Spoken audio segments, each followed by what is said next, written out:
The Devil You Know, Stories of Human Cruelty and Compassion, recently translated at Trei Publishing House, is a book about evil, crimes, change, and empathy. It describes in a compassionate and insightful way therapeutic cases which take place in secure hospitals because the patients have committed serious offenses such as homicide, stalking, or sexual abuse. And the authors of the book are Dr. Gwen Adshead, a psychiatrist with 30 years of experience in forensic psychotherapy, who worked for most of her time in Broadmoor, England's largest secure psychiatric hospital. Dr. Adshead, thank you for being with us. Oh, thank you for inviting me to be here. And the life and therapy stories of this book, The Devil You Know, are so vivid and so human, and the credit belongs to Eileen Horne, an American dramatist with a long career in UK as a TV and radio drama producer and writer, as journalist and as a translator. Eileen Horne, thank you for accepting this dialogue. It's such a pleasure to be with you. My first question will be for the writer and dramatist Eileen Horne. How did you imagine the work of a forensic psychiatrist before you began working on the book The Devil You Know? And how did you picture the minds of troubled offenders? It's a great question. I think I'm much like anyone in your audience or any potential readers in Romania, in that I didn't know very much at all when I embarked on this project. Gwen and I are old friends, and I encouraged her to talk to me about her stories because they're important and fascinating. But I came to this probably with a lot of information in my head taken from television crime programs, which are often not very accurate. So I thought the work she did would be very scary, very grim, very hopeless, and without humanity, that these people would be monsters. So very quickly I learned, as she started to talk to me about her real cases, how similar we all are. Gwen likes to say we are all more alike than we are different. And really that's what came across to me as she started to explain some of the people she had worked with. Really, I think that her job is described in it, as described in this book, is much more as a psychotherapist because she's both. In other words, she's giving therapy to violent offenders. And so I learned a lot about how much that can change people. Anyone in your audience who's ever had therapy knows that it can be very effective for them, but it can also really change violent offenders. And for that reason, the biggest surprise in the whole process for me was there's hope. I see. Dr. Adshead, in the book The Devil You Know, you describe several therapeutic talks with offenders, such as killers or abusers, with severe mental troubles. And there will be two questions here. Do these, I don't know, evil, bad people deserve, morally speaking, to get professional help financed by the public budget? First, and secondly, is there any chance to work effectively with such severely troubled and unstable, even psychotic patients?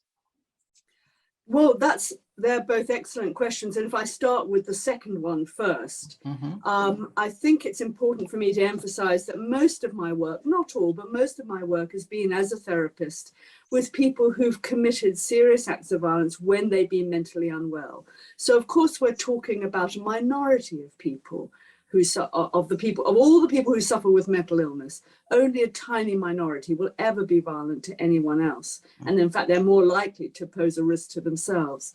But that tiny minority who do pose a risk of violence do need treatment for their complex and severe mental disorders. And over the last 25 years, I think we've seen a real development and expansion of the kind of psychological therapies that are available for people with complex disorders, including people who are psychotic. As we understand more about what psychosis means, psychological therapies are more available. So that's the second question, that there are definitely therapies that can make a difference, and we have empirical evidence to support that. But as to the ethical question about whether they should get that therapy, I would argue very strongly that it's in all our interests that they should get it, because if we provide them with therapy, that not only improves their mental health, which is a good thing for citizens to have, but also it helps to reduce their risk. And that's good for all of us. So actually, the more that we can understand about those few people who become violent when they're mentally ill, the better we shall be for thinking about how we could prevent violence in the future and how we can improve treatments. So actually, it's in all our interests that we provide therapy for these men and women, because they're unusual and complex. Mm-hmm. Eileen Horne, the book includes several references to Shakespeare. And I did like that.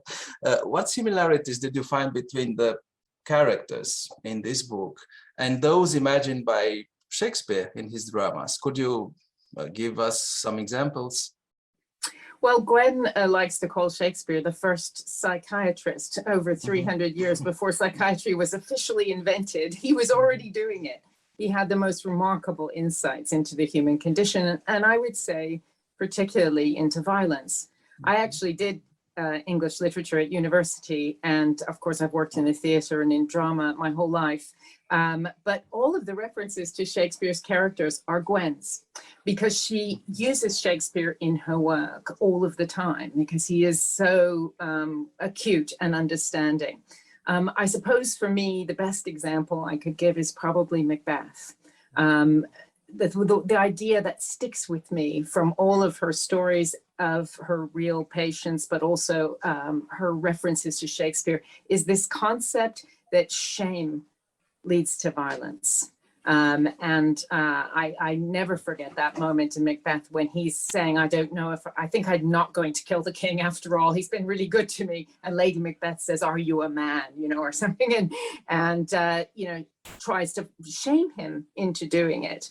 And shame so often precedes violence, that for me, that's just a perfect moment of understanding by Shakespeare.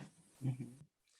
Dr. Adshead, please. I was just going to add two things. I know that there are some very important centers of Shakespeare studies in Romania, and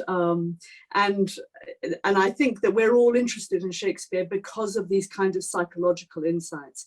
And just to add to what Eileen said, for me, the quote from Macbeth that really speaks to me is, I am afraid to think what I have done. To look on it again, I dare not.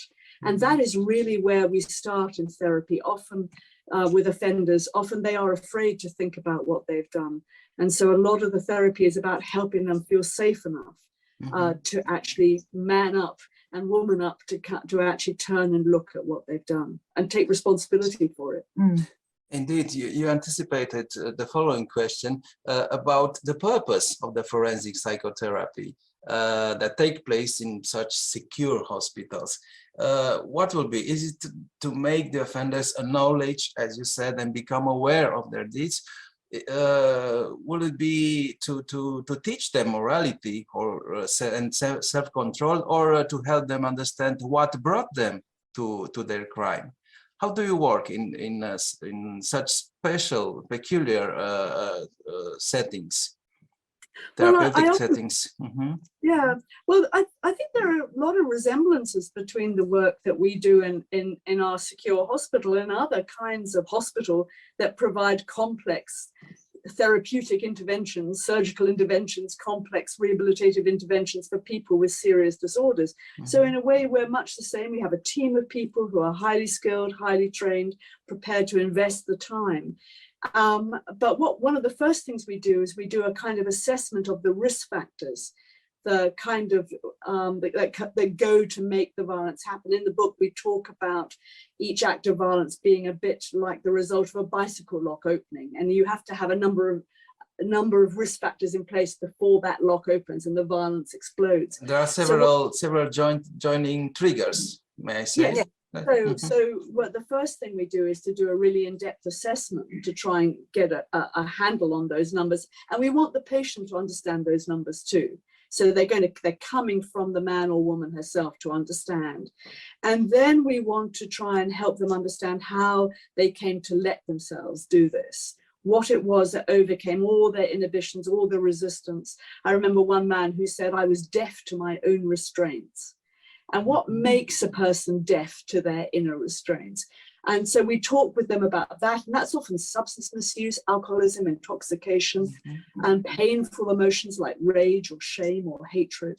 And then what we want to do is to get this person to understand and take responsibility for what they've done, because we think that only by owning that, by saying, yes, I did this, and I have to live with the consequences of that, can we really expect them to reach out for help from people to support them, to promote their own mental health, to look after themselves, and therefore look after their mental health and reduce their risk. But the ownership and the agency is kind of really important. Can I just add something to that? On the first page of our book, we chose an epigraph, which is from a letter that Carl Jung wrote to Sigmund Freud, where he says, the reason for evil in the world is that people are unable to tell their stories. And I think what is so important about the work Gwen and her colleagues are doing is they're helping people to piece together their stories, which may be lying on the floor in broken pieces, you know, because they can't remember, because they had trauma, because they did something terrible, and they're helping them to make that mosaic or puzzle come together. And so they know their story. Once you know your story, you can take responsibility for it. As far as I remember, there is an interview with Carl Jung, and he says that the evil resides in us. We have to find the evil in us, not elsewhere, not, I don't know, not to find any external justifications or things like that. We have to improve our psychological science, this or discipline, in order to acknowledge the, I don't know, the devil in us, to know it better. And that's very much where the title of the book came from, from a very firm belief in forensic psychotherapy, but perhaps in mental health and well-being generally, which is if we understand our own devils, if we know our own devils better, then we may be in a better position to explore the devils that we don't know. And get ready for those shadow side of ourselves that perhaps is out of our inner sight. But if we take the step to look at our own capacity for evil, then that's going to probably make us stronger and more resilient. In that order, I would like to finish with a question for both of you. You end your book with an old biblical proverb, and I quote, "It is worth remembering," you say, "that there but the grace of God go any of us." What do you mean by that? Oh, well, I guess that it's an old idea, really, that we are, all of us, I think, have choices in our lives to make. But we also are affected by the things that happen to us. And often the idea that we are completely in charge of our own destiny, and if we manage to, if we're achieving a good life, maybe that means we're good people. But often we have to accept that chance and luck play a big part in how people turn out. And sometimes bad things happen to people which are not their fault, which have a big impact on what happens next. So I think that what we were trying to communicate here is that actually the people who do terrible things, we might be those people if we had had some of the same experiences as they'd had. And that actually, you know, it is, we know we need a kind of grace to live good lives in the world. But what do you think, Eileen? Well, I think that's exactly right. But I also think that there's a sort of image that comes to my mind, which is of a volume dial. So we all have a 1 to 10 volume for jealousy. I can't imagine there's a person in your audience, or you, or either of us, that hasn't at some point in our life felt jealousy. But maybe it's on a volume level of 3 or 4. Maybe it goes up to 6 if your partner's ex-girlfriend walks into the room. But it probably rarely goes to 10. If somebody has other risk factors and it goes up to 10, in the dial turns quickly, that might tip them into violence. So I think what we have to understand is we all have that dial, and anything, something quite random could tip us over if other risk factors are in place. And I hope that people who read this book will finish and think, I could be one of them. And I guess that's why we wanted to end with that quote. They're not monsters, they're people. Yes, it's a very compassionate, as you are saying in your subtitles, a very compassionate message, after all. And Dr. Gwen Adshead and Eileen Horne, thank you for explanations, and also for your warm and insightful book, The Devil You Know, Stories of Human Cruelty and Compassion. Thank you. Thank you. Thank you.